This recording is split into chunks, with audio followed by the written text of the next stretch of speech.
Bonjour, c'est Annabelle. Je suis très contente de vous retrouver aujourd'hui pour cette nouvelle vidéo, nouveau jour, nouvelle année, enfin bon, que de changements. Oui, ma vidéo hebdomadaire sera le vendredi. Vous avez été nombreuses et nombreux à me répondre, que ce soit sur mon sondage YouTube ou en commentaire. Le jour qui est ressorti à 40%, eh bien écoutez, ça sera le vendredi. Donc je vous donne rendez-vous le vendredi. Je vérifie mes petites notes à 18h. Ne vous mettez pas la pression. Si ce jour-là ne vous convient pas, regardez-la le samedi tranquillement au réveil le lendemain matin. Hein, voilà, vivons tranquille. On va pas se mettre trop la pression quand même. Voilà. C'est parti mon kiki. Aujourd'hui, je découvre avec vous le fond de teint ambiant soft glow de chez Hourglass. Alors, vous allez me dire, mais c'est pas une nouveauté. Eh ben non, c'est pas une nouveauté. Je l'ai cherché longtemps. Je voulais l'acheter en local parce que les frais de douane, il faut que ça s'arrête. Donc voilà, vous l'avez en décalé. Moi, soft glow. Un glow, le mot magique, glow, moi j'adore. Voilà, j'adore. Ces promesses de ce fond de teint, ben oui, parce qu'il n'y a pas que le nom. Il y a aussi, les promesses. Ce fond de teint nous promet donc une tenue 16 heures avec un fini naturel, un effet seconde peau, une couvrance moyenne à modulable grâce à sa formulation infusée de sphères. Oui, les sphères vont faire tout le boulot. Écoutez, les petites sphères vont atténuer nos imperfections, vous rendre une peau plus lisse, plus lumineuse. Qu'est-ce qu'ils nous disent d'autre? Lisse et lumineuse et éclatante. Voilà. Qu'est-ce que je voulais vous dire également? Préconisation au pinceau. Mais bon, moi je suis mauvaise élève, donc j'aime bien tester côté pinceau ou côté éponge. Je vous retrouve sans make-up. Me voilà sans make-up, c'est parti pour le crash test. Comme d'habitude, un côté pinceau, un côté éponge, même si sur Sephora, ils le préconisent de l'étaler au pinceau. J'ai amorcé ma pompe. Alors la couleur, j'ai quelques doutes, mais bon, en ce moment, je suis pas très foncée, donc voilà. J'ai appliqué, bien évidemment, juste avant, ma base de chez Revlon, la photo Ready. Je pense que j'en ai mis beaucoup. Donc, c'est parti, côté éponge. Et j'en ai pas mis sur mon nez. Hop, hop. On va voir si ce fond de teint tient ses promesses. J'aurais dû faire mes cernes avant. Bon, c'est pas grave.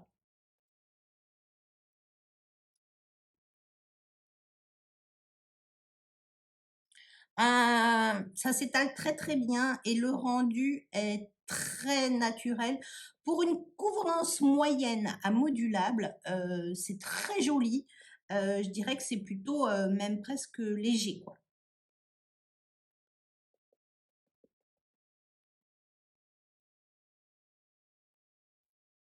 Il n'y a pas d'odeur. Ça unifie bien le teint et ça sèche vraiment, pas instantanément, mais presque. J'attaque de l'autre côté avec mon pinceau double embout de chez It Cosmetics. La dernière fois que je suis passée chez Sephora, il y avait une promo, il y avait un coffret de 3 pinceaux chez It Cosmetics et je vous avoue que je l'ai pris. Il y a un pinceau, blush sculpting. Il y avait un pinceau fond de teint bien sûr, et puis il y en avait un troisième, je sais plus ce que c'est. Je vais encore trop regarder, mais à voir. Alors je vous dirais que l'application au pinceau se passe super bien, mais le rendu est beaucoup plus couvrant. Je vais en mettre un peu dans mon cou à l'aide de mon pinceau.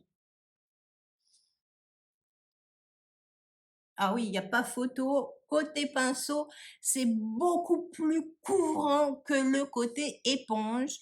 Glow, ouais, c'est un fini plutôt naturel. Je vais prendre encore un petit peu de matière, hop. Et la couleur, eh ben, je ne me suis pas trompée. Voilà. Je me regarde de plus proche. Ça s'étale vraiment super bien. Ça n'a pas d'effet collant. Je vous dirais que le côté pinceau a séché un petit peu moins vite qu'avec l'éponge. Le résultat côté éponge est beaucoup plus fin. Alors, j'en ai mis beaucoup sur mes lèvres, j'ai l'impression. C'est assez joli. Ce côté-là est beaucoup plus flouté au niveau de mes pores que le côté éponge. Ça se joue à pas grand-chose, mais là, c'est beaucoup plus flouté que de ce côté-là. C'est vraiment pas mal. J'ai un petit faible pour le côté éponge malgré tout, qui est beaucoup plus naturel. Hem voilà. Je vais poudrer mon teint, surtout ma zone T, ben avec la poudre de chez Hourglass, la poudre veille. Il m'en reste encore un petit peu, j'en profite. Voilà, je viens remplir mon pinceau et je viens appliquer. Vider mon pinceau sur ma petite face. Et après, je viens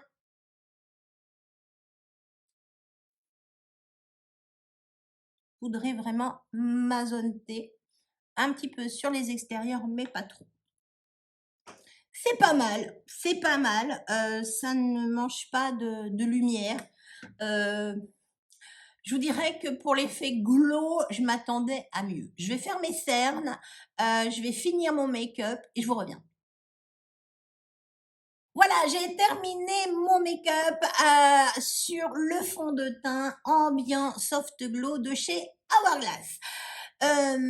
Glow, glow, glow, glow, glow, glow. C'est joli. Le résultat est joli. Mes pores sont bien floutés. Alors tout à l'heure, je vous disais que le côté pinceau me semblait plus flouté et le côté éponge un petit peu moins. Eh bien, écoutez, maintenant, j'aurais tendance à vous dire que c'est presque le contraire. Voilà.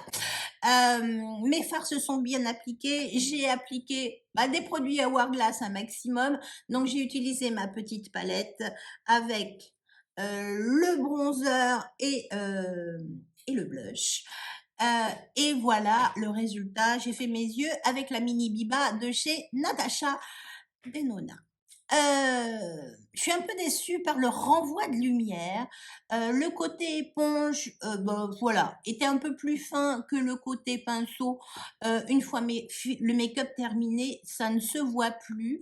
Ça ne plombe pas le visage, mais je suis un peu déçue du manque de lumière. Voilà. S'il devient glow parce que j'applique des fards particulièrement glow, je suis un peu déçue. C'est pas moche, mais bon, peut-être que le glow va arriver, d'autant plus que je n'ai pas énormément poudré. J'ai, pour rappel, utilisé la poudre la poudre veille de chez Hourglass. Je vais vivre ma vie, je vous retrouve ce soir. Comme promis, je suis de retour pour le fameux bilan fin de journée. Ce matin, il était 9 heures quand j'ai appliqué mon nouveau fond de teint, le Ambiant Soft Glow de chez Hourglass. Donc, il était 9 heures. Je n'ai fait aucune retouche et je crois que j'ai oublié de remettre de rouge à lèvres pour tourner la vidéo. C'est pas grave, vous m'avez brut de décoffrage. Donc 9h, 19h, 10 heures d'application. C'est un fond de teint qui est prévu pour une tenue de 16 heures. Ce fond de teint, il est juste magnifique. C'est du glow, c'est votre teint en mieux, c'est un effet seconde peau, il lisse vos imperfections. Enfin bon, sur le papier, c'est super. Voilà l'étendue des dégâts sans retouche. Je peux pas vous dire que j'ai trouvé le résultat superbe. Au début de l'application, je l'ai trouvé joli, je me suis make-upée, je me suis croisée plusieurs fois dans des miroirs. Et je peux pas vous dire que j'étais emballée. C'était pas moche, C'était pas trop mat, mais quand même. Alors, est-ce que ça vient de la base que j'ai appliquée ce matin? J'avais appliqué la Photo Ready de chez Revlon. D'ailleurs, soit dit en passant, si vous voulez savoir exactement tous les produits que j'ai utilisés, je vous invite à dérouler le menu déroulant juste en dessous. Donc voilà, je vous disais que le résultat, je m'attendais pas à ça. Voilà. Ce fond de teint, on en a fait tellement des gorges chaudes sur les réseaux sociaux que moi, je me suis dit, c'est bon, je vais découvrir la Rolls et demain, j'arrête les vidéos. C'est pas le but, mais bon, voilà. Quoi. Et en fait, voilà, j'étais pas si satisfaite de moi dans la journée. J'ai trouvé que il faisait pas grossier, mais presque. Voilà. Oui, il a très bien flouté mes pores ce matin. Là, comment vous dire? J'en ai pas énormément, mais il fait plus son job au bout de 10 heures. J'ai eu chaud, c'est vrai, mais normalement sur le papier, il résiste à la transpiration. Donc voilà, j'ai pas non plus transpiré, j'ai pas fait du sport. J'ai eu chaud, mais j'ai pas transpiré. Ouais, même là, ça fait pas super net. Ça a bien tenu au niveau du nez. Mais là, ça fait épais.